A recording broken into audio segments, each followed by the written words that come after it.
My presentation, I'm presenting on behalf of Dr. Robin Kay and myself, supporting educators in changing practices during the COVID-19 pandemic. The two of us started doing this research almost right at the beginning of the pandemic. We started parsing out what we wanted to find out, what we wanted to learn from this transitional experience, and we decided to focus on two different areas. How did everyone's practices change when we shifted to online? And how did we support that change as institutions? Why is this not changed? There we go. Since I've already done land acknowledgement at the beginning of this evening, I'll just leave this up for a moment and I won't read it out again. So these are the questions that Robin and I were looking at during the pandemic and that we want some answers to. How did faculty's practices change while they were teaching online, and how did that impact their practices when they came back to face-to-face teaching on campus? So what did they bring back to the physical classroom with them? We also wanted to look at the types of supports that institutions provided and that faculty actually found useful to them as they were transitioning to online teaching. So what types of supports did they need for their technical skills, and what types of supports did they need for their pedagogical skills as they were making that transition to teach online? So this guided our research. We looked at a few theoretical models that we talk about in our papers on this subject. Everything from the community of inquiry model with its social, cognitive, and teacher presence to the technology acceptance model, the TPAC framework, and even diffusion of innovation. And we had 4 essential questions that we asked. 3 of those deal with supports for teachers. So what supports did they have available to them during the transition? What did they actually find useful as they made the transition? What additional supports would they have liked? And then the question of how have their practices changed based on their experiences teaching online? And we do have a couple of publications. One has already been published, looking at the supports for faculty during the transition. Just published that in April in the Journal of Educational Informatics. And we have another one that is in review with IJEDE right now, which I believe is going to be earmarked if it passes the whole the review cycle for a special edition related to this conference. So what types of innovations do we actually see? Since that's the questions I had first on our theoretical framework there, on our conceptual framework.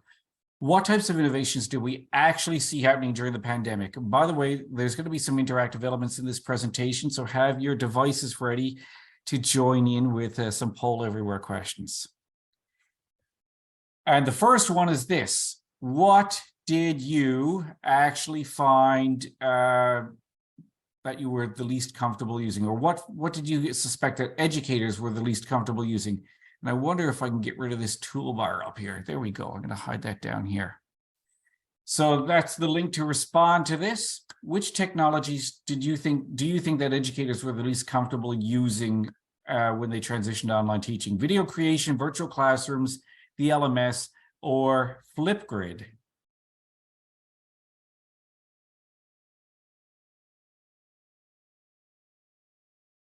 I don't see the link to the poll. Did you put it in the chat? It should be up here at the top. It's pollev.com/robpower755. Okay, so we type that into our browser? Yeah, let me get the chat up here and I'll put that in the chat. Okay, or I can type it in there if you don't have access.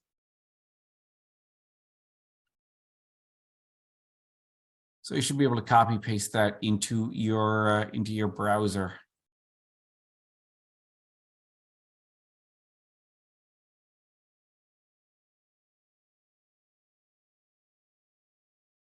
While we're at it, I'm going to make sure that that actually works.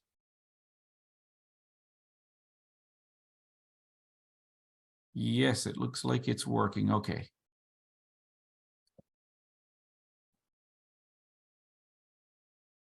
Okay, so we're getting a bit of an even split here right now between virtual classrooms and Flipgrid. Unfortunately, it's not showing me how many people have responded.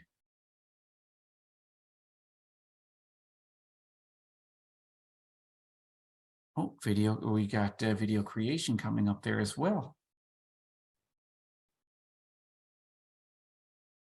So nobody is guessing the LMS as something that that faculty had trouble using.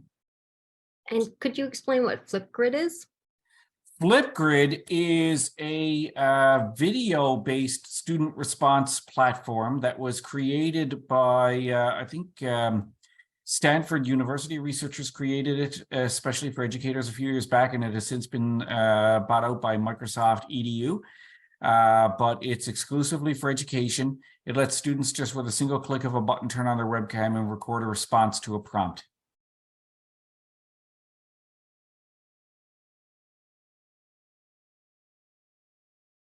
Oh, which is an example?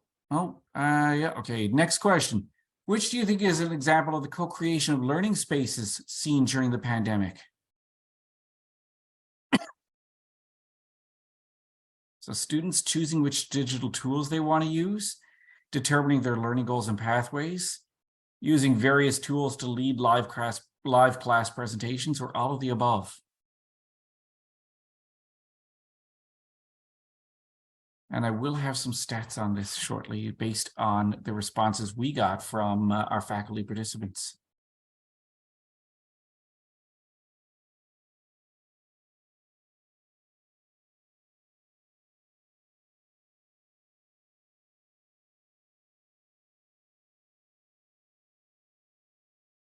Ooh, someone took one of their responses away.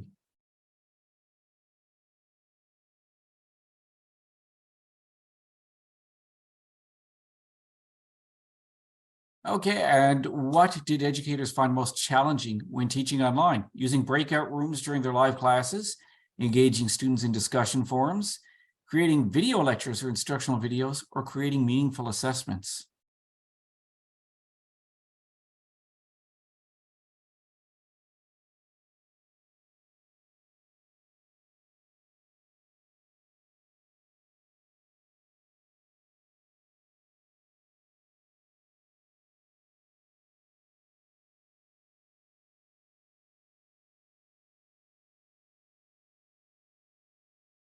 And final question, I think, here for now. How did educators use technology to create innovative assessments? By using problem-based learning activities, integrating differentiated pathways, integrating Flipgrid to solicit student feedback, or all of those?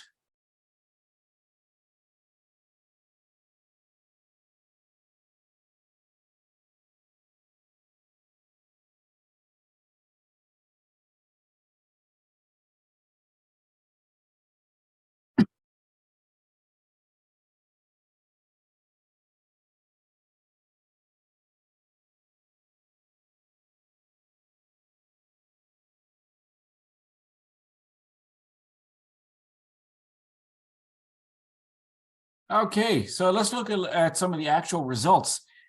This is what we found. We surveyed all faculty from Cape Breton University and from Ontario Tech University. We didn't get all of them responding, but and I don't recall the exact number of responses that we had offhand, but these are the responses that we got about technologies that educators were least comfortable using. And you can see that of the actual named applications, virtual meetings and learning management systems were the ones that they were the least comfortable using. So some of the practice themes that we noticed from our responses: for online practice changes, we noticed a lot of comment about co-creating teaching and learning spaces alongside your students. And we noticed a lot of comments about challenges with connecting with students and with student engagement.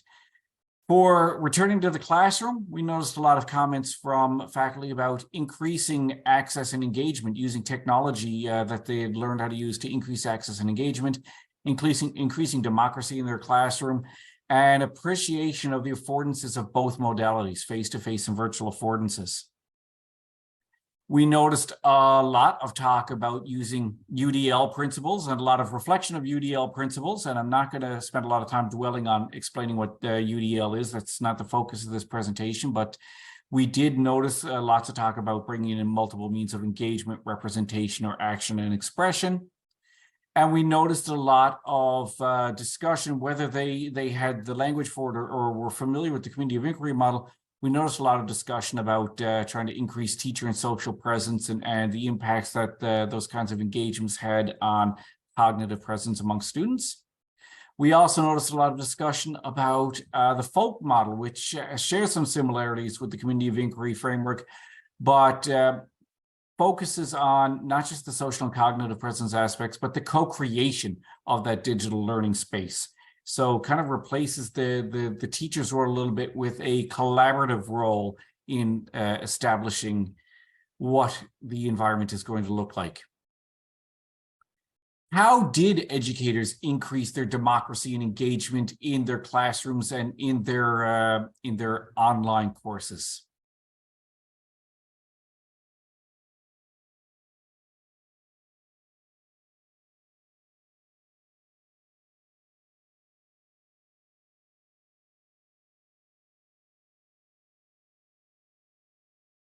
And again, you can use the same link to get back to this poll.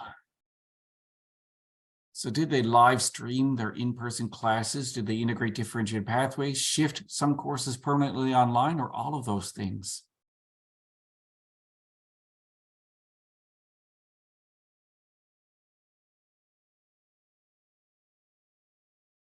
Give another moment for another response or two if anyone wants to add one in. We did notice all of these things, and we'll have some more on that in just a moment.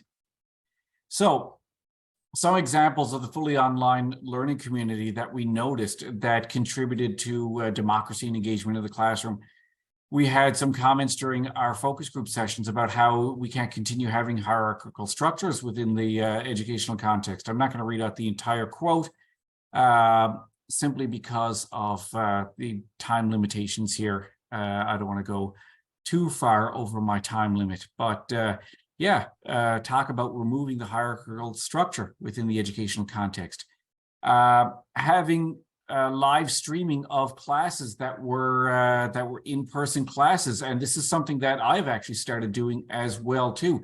If I'm going to present something in front of my class, I'll log into Teams and present it through that on the big screen, and then anyone at home can hear me and can participate in the class remotely.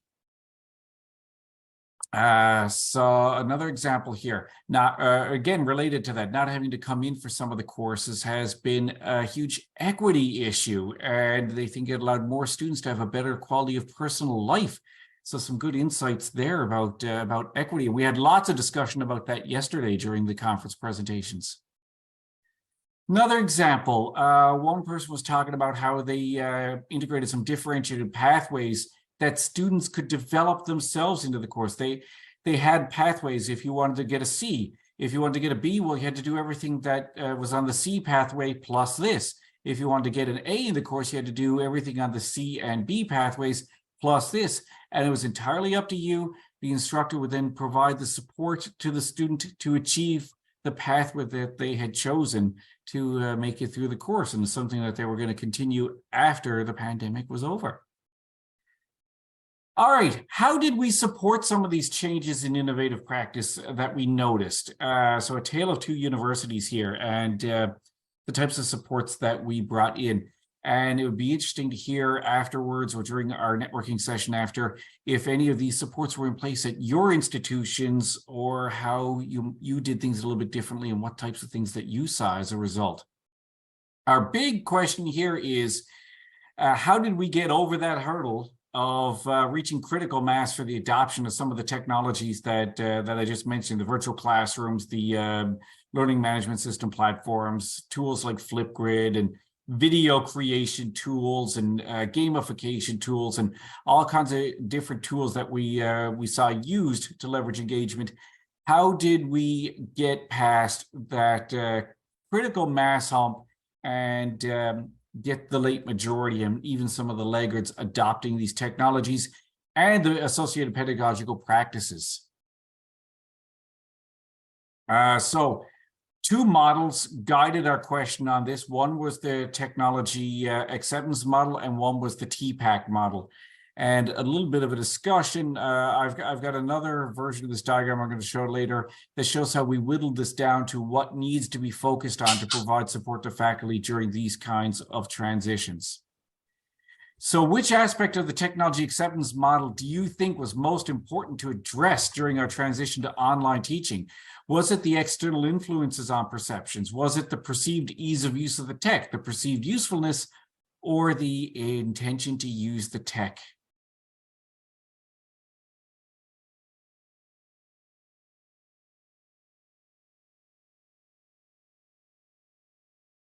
I see 100% of responses on ease of use, but I don't know if that's only one response. One of the limitations of Poll Everywhere, it's not showing me how many people have actually responded.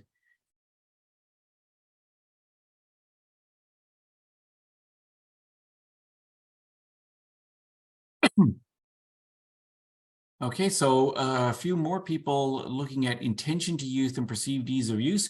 I'm going to show you in just a moment how we determined that it was actually the perceived ease of use that was the most important thing to address during while supporting faculty during this transition. Which aspect of the TPAC framework, which is the technology, pedagogy, and content knowledge framework, do you think was most important for us to address during the transition to online teaching? Was it technological knowledge, pedagogical knowledge, content knowledge, or technological pedagogical knowledge?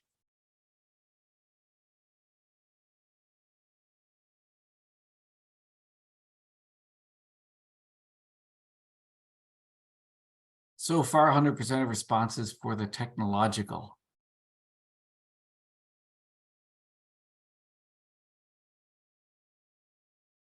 Give it a moment to see if anybody else has any insights. Well, surprisingly, it wasn't actually the technological on its own, which a lot of institutional managers thought it was going to be. It was the technological pedagogical. Where do you think educators were most likely to turn to learn about new ed tech tools that they were using? From knowledgeable colleagues, searching on Google, formal training courses, or the IT support department?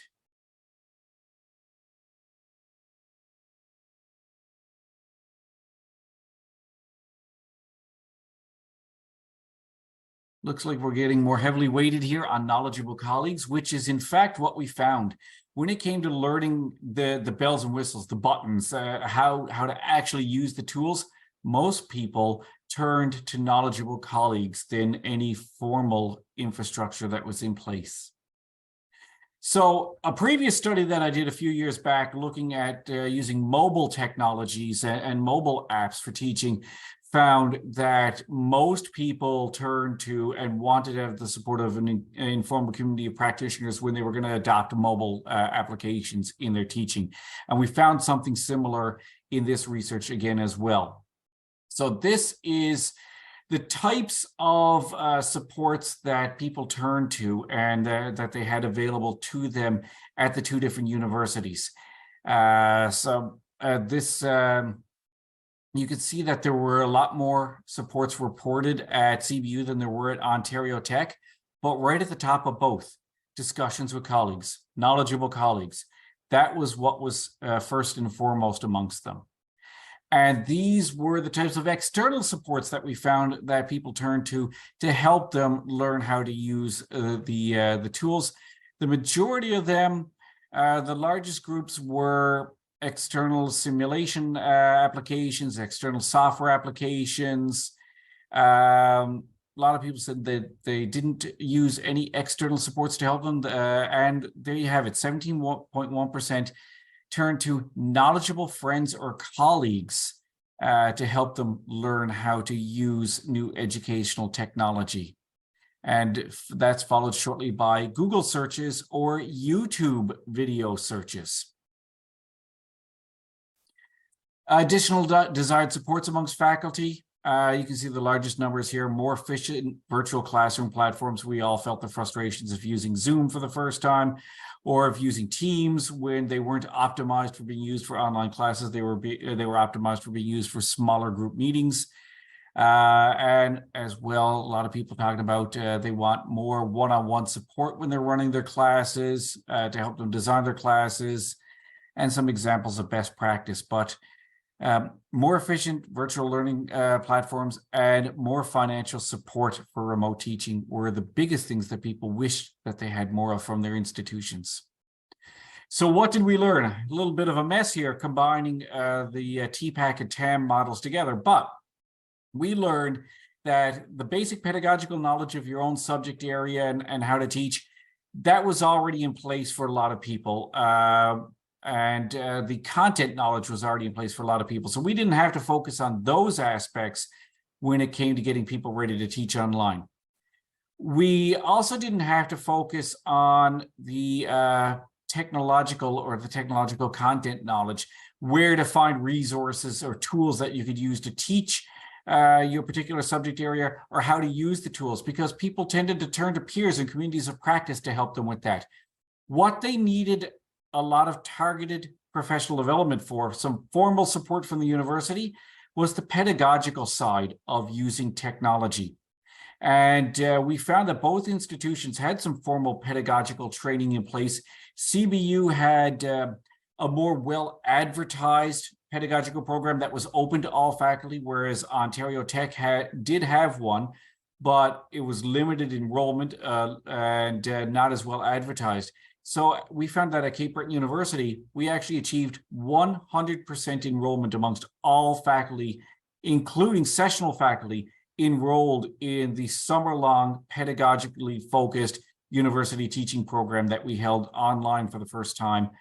And whether they took place in the synchronous sessions that were held or just logged on to get some of the resources that were posted and participate in the online discussions, we had 100% enrollment in that.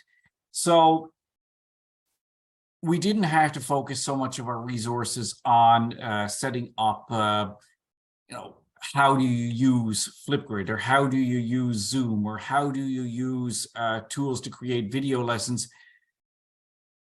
They were getting that from their friends, and they were getting that from curated resource lists that were easy for some more knowledgeable colleagues to compile and share with the university.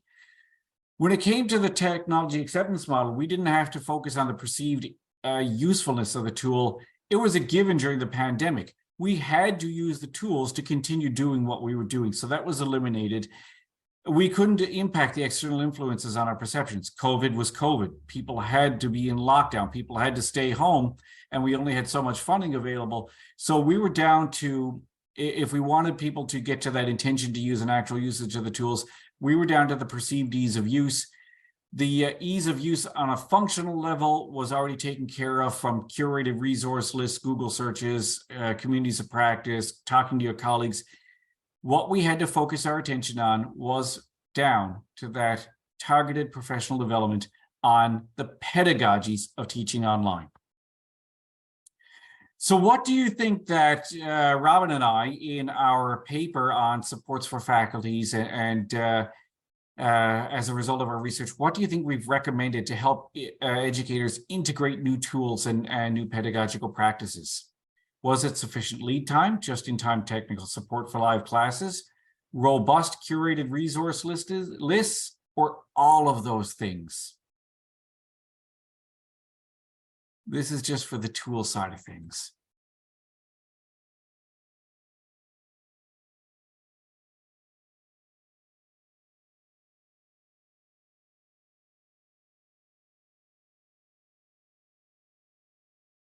Yeah, we did recommend all of those things. So these are the supports that we have recommended to help faculty get better integrated technology and make that intention to integrate the technologies as well as the pedagogical practices. So that lead time for online instruction so that they can avail of technological and pedagogical supports, robust, easy to navigate, curated support resources, including recommended digital tool lists, the use of communities of practice. supporting them within your subject area, department, school levels, cross-curricular levels, whatever communities of practice you could support to get up and running so people could turn to their more knowledgeable colleagues. We did find that faculty really appreciated having just-in-time technical support when they were teaching synchronous classes, to have someone there to help them moderate things and make sure that the system didn't crash on them. Short duration seminars and workshops focused on technical functionality, like lunch and learn sessions on how to use Zoom or how to record your own videos, they were appreciated. But when it came to the longer term stuff, we recommended providing longer duration formal or semi-formal cohort-based professional development opportunities focused on pedagogy and instructional design aspects, whether that be something custom designed in-house or maybe a modified version of the ISW program that focuses on the skills needed for teaching in blended or wholly online contexts. So what additional supports do you think would be useful? This is my final question for you. And I see that Javier seems to be having some trouble getting logged in. I hope that we can get that sorted for them. What additional supports do you think would be useful based on your own experience and based on the recommendations that Robin and I have made here?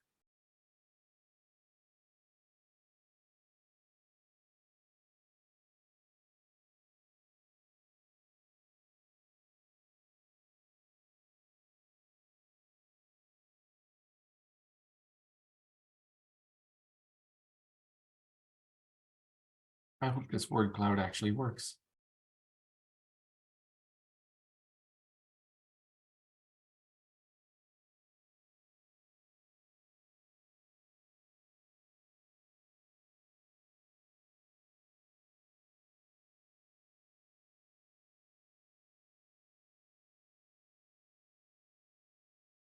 Time.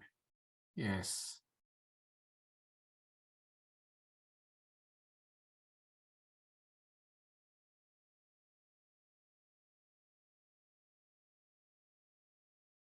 Yes, the Centers for Teaching and Learning were quite instrumental.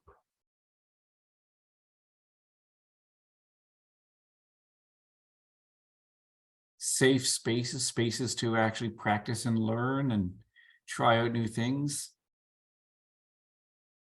Yeah, well, thank you for sharing your thoughts on that, everyone. Oh, support. Yes, support's getting bigger here. Having people there to provide that support to you.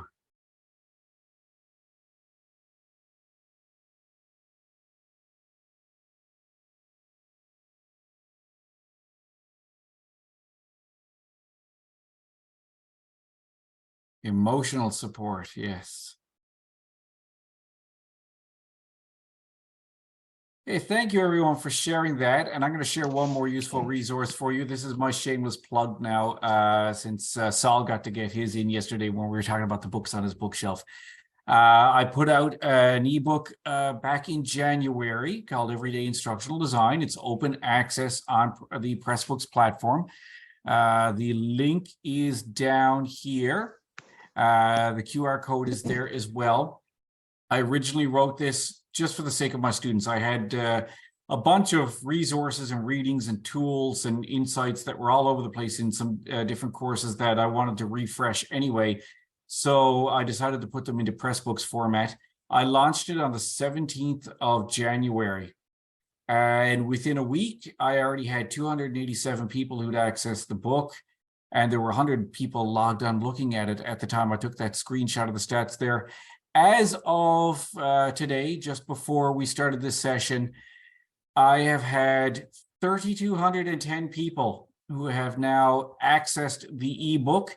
And all I've been doing by way of advertising is sharing some links on Twitter and on LinkedIn. And the total page views there, each page in the Pressbooks platform represents a chapter. So that is nearly 9,000 chapters read in 4 months. So this has taken off way more than I expected. And feel free to share. It's up on a Creative Commons license or to reuse parts of this as you find useful for you. And there's even a chapter in here that talks about creating instructional videos. And there's tips and tricks in here on how to create your own instructional videos. So going back to what we were talking about in our first presentation earlier this evening with Patrick, and on how useful they are for humanizing the online learning experience. I've structured the book based on the ADDIE model. So, tips and tricks and things to keep in mind when you're at each stage of the ADDIE instructional design module.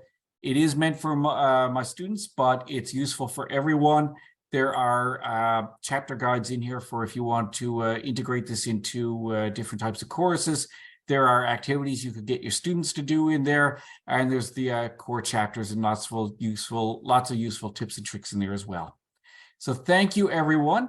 I see that we are just at the top of the hour now, so I'm just running out of time.